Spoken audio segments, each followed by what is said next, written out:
যে আমাদের এই কাজগুলো সম্পন্ন করবার জন্য, সুচারুরূপে শেষ করবার জন্য আমি আপনাদের সহযোগিতা চাই। সহযোগিতা কতগুলো খাতে আমাদের প্রয়োজন আপনাদের কাছে। প্রথম সহযোগিতা হচ্ছে যে ঠিকাদার কাজ করবেন তার উপর কোনো অন্যায় চাপ প্রয়োগ না করা। দ্বিতীয় সহযোগিতা হচ্ছে ঠিকাদার কাজের মান যথাযথভাবে রাখছেন কিনা সেটা নিশ্চিত করা। অর্থাৎ 1 নাম্বার ইটের জায়গায় 2 নাম্বার, 2 নাম্বারের জায়গায় 3 নাম্বার, ঠিক মতো মাটি ভরাট করা না, এই ধরনের কোনো অনিয়ম কোনো ঠিকাদার করছে কিনা এটা নিজেদের বাড়ির সামনে রাস্তা নিজেরা দেখে নেবেন। সেই ঠিকাদার আমার আত্মীয় হোক, সেই ঠিকাদার আমার বন্ধু হোক, সেই ঠিকাদার শহরের গণ্যমান্য ব্যক্তি হোক কিংবা কোনো রাজনৈতিক নেতা হোক, সেটা আপনাদের দেখার বিষয় নয়। আপনাদের দেখার বিষয় আপনাদের রাস্তাটা যথাযথভাবে হচ্ছে কিনা। কিন্তু যথাযথভাবে হচ্ছে কিনা এই দেখার নাম করে কেউ অবৈধ এবং অন্যায্য সুবিধা নেওয়ারও কেউ চেষ্টা করবেন না, এটাও কিন্তু আমরা কঠোর হস্তে দমন করব। এই সহযোগিতা আপনাদের কাছে আমরা চাই যে আমাদের কেউ, আমাদের পরিচিত জনের মধ্যে, আত্মীয় স্বজনের মধ্যে আমাদের কেউ মাদক ব্যবসায় জড়াচ্ছে কিনা। আমি আপনাদেরকে একটি কঠোর বার্তা দিতে চাই। আমরা প্রশাসনকে বলেছি, কেউ যদি মাদক ব্যবসায় জড়ায়, সে যত প্রভাবশালী হোক, তার কিন্তু এই সমাজে থাকবার। নগদ নিয়ে এলো হার না মানা হার অফার। সর্বনিম্ন 10,000 টাকা রেমিটেন্স নগদে পাঠালে থাকছে স্বর্ণের হার জেতার সুযোগ।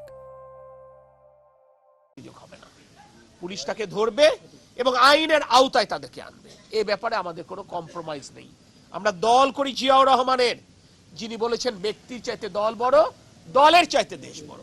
তাই দেশের স্বার্থে কে দল করেন আর দলের ভাবমূর্তির স্বার্থে কে কত বড় নেতা, এটা আমাদের দেখার সুযোগ নেই। যিনি অন্যায় করবেন তার সাথে তারেক রহমানের বিএনপির কোনো সম্পৃক্ততা নেই, থাকবে না। এটা আপনাদেরকে মনে রাখতে হবে। এই সাহায্যটা আপনাদের কাছে চাই।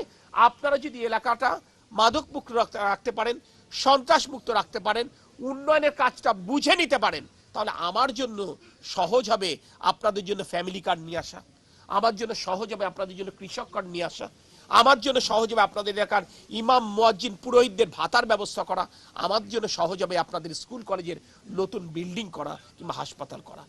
আমি আশা করি এই সহযোগিতাটা আমি আপনাদের কাছে পাবো ইনশাল্লাহ। আরেকটি সহযোগিতা চাই আপনাদের কাছে। এই কাজগুলো তো এমনি এমনি হয় না। সারা বাংলাদেশে এই ধরনের যে কাজ হয়, এই কাজগুলো আদায় করে আনতে হয়। অতীতে আপনাদের নেতা তরিকুল ইসলাম যেভাবে আদায় করে নিয়ে এসছেন, আমিও চেষ্টা করছি ঠিক সেভাবে উদ্যোগ নিয়ে আদায় করে নিয়ে আসার জন্য। তাহলে আমার এর জন্য সময় দেওয়া লাগবে, এই কাজগুলো আদায় করার জন্য আমার এর জন্য মেহনত করা লাগবে, পরিশ্রম করা লাগবে, চিন্তা করা লাগবে কিনা। তাহলে এটার জন্য এই চিন্তাটা করার সুযোগ আমাকে তৈরি করে দিতে হবে।